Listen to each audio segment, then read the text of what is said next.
But one great thing about working with the Antagonist movement is that they'll give me a project to do, and it's something that I have to do. It makes me feel good because it's basically a finished product, and it takes me a long time to actually finish something of my own. I think I have an idea of what I want to do already, but this will motivate me to get it done now.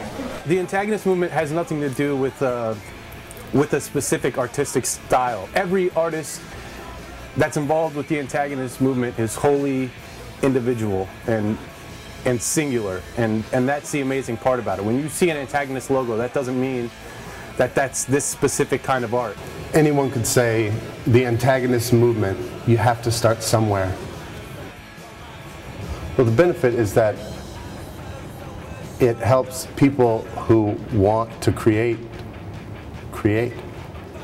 It's an impetus to get things going.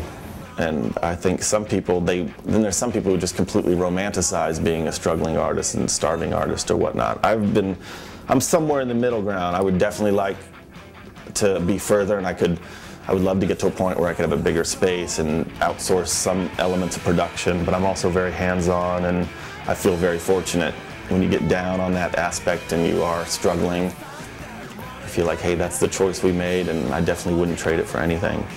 So as tough as it can be and as frustrating, it's also joyous and rewarding at the same time. Y él todavía no tiene nombre. Lo que pasa es que él es el bateador del otro equipo, porque en el Ecoboli hay uno que juega atrás bateando y este es ese. Yeah, the whole thing is actually done in acrylic, as all my work is.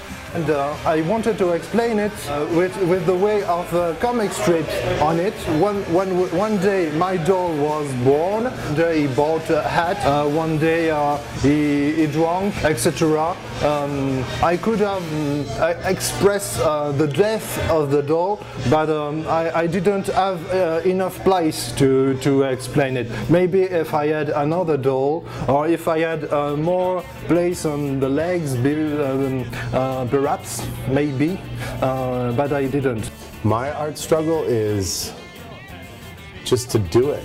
I think that's my biggest struggle, is that if you don't do art, then you're not doing art.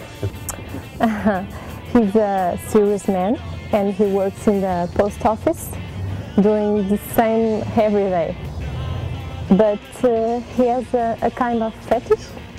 When he goes home, he likes to dress like this. It's a secret. This is my doll.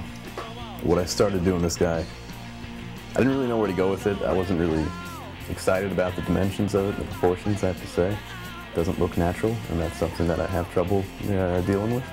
So I started with this necklace to elongate the neck, kind of reminiscent of the women, whatever tribe that is, where the women put the bands on their neck to elongate it, the brass bands. A lot of people don't really know how to deal with people who are elderly abled or otherwise disabled or whatever. It makes them uncomfortable. They're not used to what they don't know. I've had a lot of people who don't notice that I have, a missing lower arm, and then when they do, they're like, "Oh, I'm sorry," and I'm like, "What are you exactly sorry for?"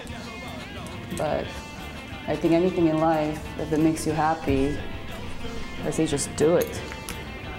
For me, right now, the struggle as an artist is sometimes it's really hard for me to, I have a lot of ideas in my head, and it's really hard to get started. And sometimes when I start something, it's really hard to motivate myself to actually finish it, because there's a lot of projects in my head.